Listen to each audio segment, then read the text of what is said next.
자, 오늘은 자메이카 출신의 흑인 아버지인 마이클 워커와 영국 국적의 백인 어머니인 트레이시 워커 사이에서 태어난 카일 앤드루 워커, 통칭 카일 워커에 대한 이야기를 해볼까 하는데요. 1990년 5월 28일생에 178cm의 키와 72kg에서 83kg로 추정되는 다소 육중한 체격을 갖고 있는 선수이며 2011-12 시즌에는 아게로, 베일, 웰백, 스터레지, 옥슬레이드, 체인벌린 등의 경쟁자를 물리치고 PFA 올해의 영플레이어 및 동일 시즌 프리미어리그 베스트 11에 올랐었고, 토트넘 소속으로 2016-17 시즌과 맨체스터 시티 소속으로 2017-18 시즌에도 연속으로 올해의 팀에 오르는 등 리그 최고의 라이트백으로서 화려한 전성기를 보내고 있는 선수입니다. 프리미어리그에는 자메이카 유전자를 갖고 있는 선수들이 굉장히 많습니다. 프리미어리그 최초의 자메이카 선수인 린디 델라 페냐를 시작으로 프리미어리그 최초의 흑인 스타 플레이였던 로리 커닝햄, 잉글랜드 국가대표 사상 최초의 흑인 선수로 불리우는 비브 앤더슨, 그리고 앤디 콜, 솔 캠벨, 프레이저 캠벨, 애슐리 영, 스몰링, 스털링, 타운샌드 등등, 물론 살다가 이민 온 선수도 있고 잉글랜드에서 태어난 선수도 있고 워커처럼 혼혈 선수도 있습니다만, 아무튼 여기서 알 수 있듯이 잉글랜드는 굉장히 많은 수의 자메이카인들을 받아줬던 것으로도 유명하다고 합니다. 이 얘기하자는 건 아니니까 각설하고요. 워커는 사실 축구 실력만큼이나 여자 관계에 있어서도 굉장히 잡음이 많은 선수로 유명하다고도 해요.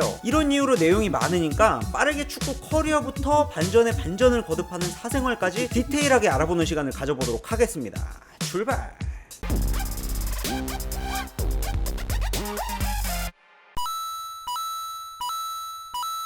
자, 워커는 셰필드의 쉐로우라는 제법 조용한 도시에서 태어났다고 합니다. 특이할 점으로는 쉐로우는 여러 인종이 어울릴 수 있는 멀티컬처인 쉐로우 페스티벌로도 유명하다고도 해요. 여기서 자라오면서 워커는 인종차별을 반대하는 축구단체인 FURD, 풀어서 여기 에서 축구를 시작했다고 해요. FURD는 셰필드 유나이티드의 후원을 받고 있는 단체이기에 밀접한 연관이 있었고, 1997년이 되는 시점에 7살의 워커는 운 좋게도 그 축구 실력을 인정받아서 FURD의 추천으로 셰필드 유나이티드에 입단하게 됩니다. 그리고 2008년까지 단계적인 훈련 세션을 소화하면서 성장하게 돼요. 그 후 2008년 11월에 3부 리그인 리그 1 클럽 노샘프턴 타운으로 1개월 플러스 1개월 총 2개월의 단기 임대를 떠났다가 2009년 1월에 복귀하게 됩니다. 복귀 직후인 2009년 1월 13일에 셰필드 소속으로 FA컵에서 데뷔를 했고, 리그 막바지인 4월 25일에 정식으로 리그 데뷔전을 치렀다고 해요. 인상적인 활약을 인정받아서 2009년 7월에 900만 파운드의 이적료를 기록하면서 토트넘으로 이적하게 되는데, 계약의 일환으로 2090 시즌 동안 셰필드 유나이티드에서 임대 생활을 하게 되었다고 해요. 그러던 중 돌연 시즌 중간인 2010년 2월 초에 토트넘은 워커를 불러들였고 2010년 3월 27일에 있었던 포츠머스전에서 데뷔를 하게 됩니다. 그 후 2010-11 시즌 QPR로 또다시 반시즌 임대를 떠나게 되었고, 2011년 1월에 토트넘으로 복귀한 직후에 남은 시즌 동안 아스톤빌라로 또다시 임대를 떠나게 돼요. 2010-11 시즌이 끝나면서 임대가 종료되는 시점에 아스톤빌라 측은 워커에게 이적을 제안했으나 당시 토트넘 감독이었던 해리 네데넵은 강하게 반대하면서 워커는 토트넘에서 재계약을 체결하게 돼요. 그리고 그 직후 시즌인 2011-12 시즌에 라이트백으로서 엄청난 활약을 보여주면서 무려 맨시티의 리그 우승을 이끈 아게로를 제치고 올해의 영플레이어상을 수상하게 됩니다. 물론 이건 시즌 말미에 투표하는 거라 아게로가 우승을 이끌게 되기라고는 누구도 예상하지 못했었겠지만 말이죠. 그 후 2016-17 시즌 또다시 프리미어리그 올해의 팀에 포함되면서 맨시티의 네이더망에 포착이 됐고, 결국 2017년 여름 이적 시장에서 총합 5천만 파운드에 육박하는 이적료를 기록하면서 맨시티에 합류하게 됩니다. 커리어는 시작부터 탄탄대로를 걸어오면서 별다른 굴곡이 없었습니다만 연애 관계는 어땠을까요? 여기서부터 약간 내용이 복잡해지기 시작합니다. 축봉!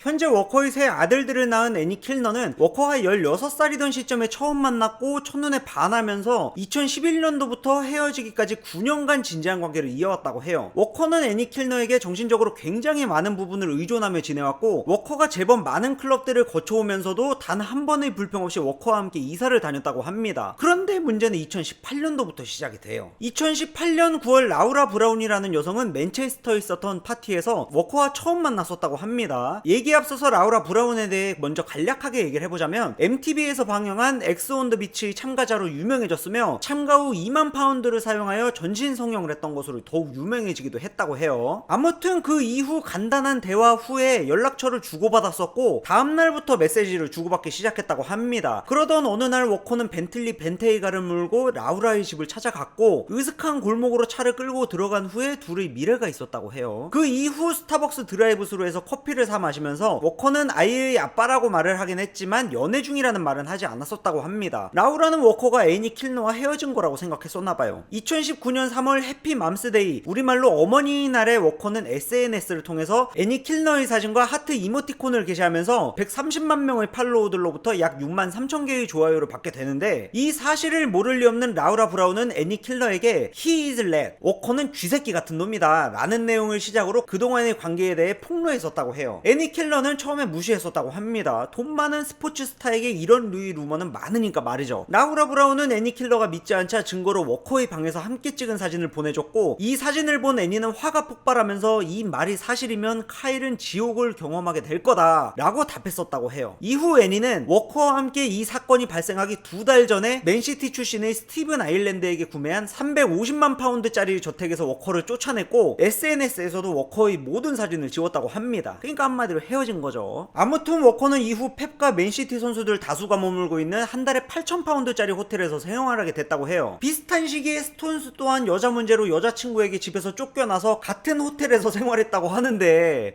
얘네 진짜 장난 아니야. 진짜 뭐 무슨 일만 터지면 뭐 펩한테 그냥 모이는 거는 룰인가요? 또라이들 같아.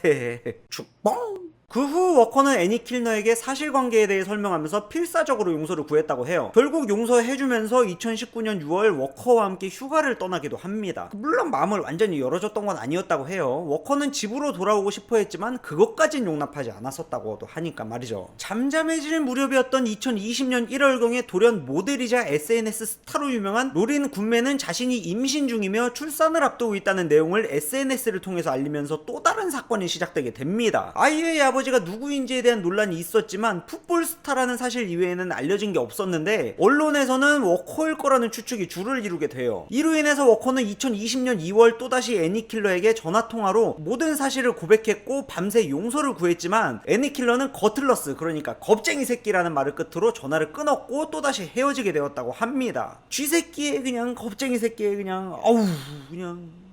그리고 2020년 4월에 로린 군매는 아이를 출산했는데, 데일리 미러에서는 아버지가 워커라는 사실을 알렸고, 이 시기에 워커는 섹스 스캔들을 터뜨리면서 또다시 논란을 일으키게 돼요. 배경은 이렇습니다. 맨체스터에 있는 메트로폴리탄 대학교에서 범죄학을 공부 중인 루이스 맥나마라라는 여성은 맨체스터의 한 기관에서 근무 중에 직장 상사로부터 일종의 소개팅 제안을 받았었고, 누구인지 모르는 상태에서 택시를 타고 만나기로 한 곳을 찾아갔는데, 운전기사가 나타나면서 그녀를 픽업한 뒤 한 집으로 갔고, 그곳에는 여성들과 이름 모를 남성들 그리고 카일 워커가 있었다고 해요. 그리고 새벽 2시에 집을 나왔다고 합니다. 큰 수치심을 느꼈다는 루이스의 이러한 폭로로 인해서 이 사건은 일파만파 퍼지게 되었고, 애니 킬너는 워커와의 통화로부터 이 모든 사실에 대한 이야기를 직접 들었으며, 지금까지의 전적으로 보았을 때 사실이 아니라고 보기는 힘들었고 온몸의 공기가 모두 빠져나간 듯한 고통을 받았다라며 더선과 인터뷰를 하게 됩니다. 그로 인해 한 달 후인 2020년 6월 또다시 필사적으로 애니 킬너의 용서를 구하던 워커는 25만 파운드 상당의 반지를 거내며 청혼을 하게 되면서 다시 한번 용서를 받는 듯 알려지게 됩니다. 이 당시 애니 킬너는 더선과의 인터뷰에서 지난 시간들이 살면서 최악의 시기였지만 새 아들들을 위해 고려하는 중이다 라는 말을 해요. 이후 잠잠해지는 듯 했는데 2020년 8월 로린 군매는 또다시 SNS를 통해서 태어난 지 4달 된 아이의 이름을 아직도 짓지 못했다는 언급을 하며 아이의 성별이 남자라는 걸 최초로 공개하면서 이 사건은 재점화되기 시작합니다. 이 사이에 애니 킬너는 로린과 워커의 사이에 아이가 생기기 직전 워커의 아이를 유산했었다는 사실이 밝혀지는데,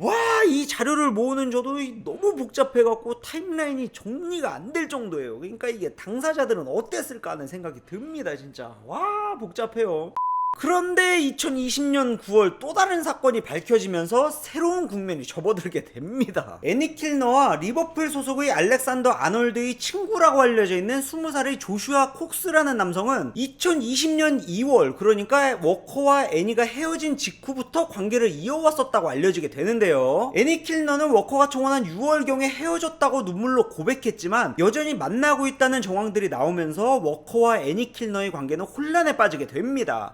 와 진짜 이게 뭐냐 대체. 부부의 세계야 부부의 세계. 그 후 2020년 10월 애니킬러는 언론에 노출되게 되는데 이때 한 달 전까지만 해도 끼고 있던 워커에게 선물 받은 25만 파운드짜리 반지를 끼지 않는 게 발견되면서 이 둘의 관계는 완전히 끝난 걸로 알려지게 돼요. 마침 워커가 맨체스터 시티 소속으로 좋지 못한 퍼포먼스를 보인 시기와 겹치기 때문에 이 사건으로 인한 영향을 받는 게 아닌가 하는 추측성 기사도 있긴 했습니다만, 한 가지 확실한 건 워커는 굉장히 혼란스러운 입장에 처해 있는데 이건 본인이 자초한 일이라는 거예요. 스톤스와는 닮은 듯 교묘히 다르죠. 이 시나리오가 해피엔딩이 되려면 워커가 대체 뭘 어떻게 해야 될까요? 한 가지 중요한 건 로린 굿맨은 별다른 잡음 없이 싱글맘으로서 여기에 나오는 등장인물들 중에 가장 마음 편하고 행복한 시간을 보내고 있다는 점이에요. 어떻게 보면 해피엔딩은 여기에 있는 것 같습니다. 이게 해피엔딩이라고 보는 게 맞는지 모르겠지만 말이죠. 축봉! 자, 오늘은 카일 워커에 대한 이야기를 다뤄봤는데요. 어째 원래 의도와는 다르게 흘러간 것 같아서 약간 마음이 무겁긴 합니다만, 사실관계를 확실히 해야 할 것 같아서 좀 디테일하게 다뤄봤습니다. 어떤 방향으로든 빠르고 올바르게 문제가 해결돼서 사생활과는 별개로 워커의 플레이가 기존처럼 단단한 모습을 보여주길 바랄 뿐이고, 이를 통해서 칸셀루와의 포지션 경쟁 또한 건강하게 이루어지길 바랄 뿐입니다. 팬 입장에서 맨시티가 더 강해지기 위해서는 워커가 본래의 퍼포먼스를 회복해야 하는 게 당연한 일로 보여지니까 말이죠. 아무튼 모두의 가정에 평안함이 깃들길 바라면서 이번 컨텐츠는 마무리하겠습니다.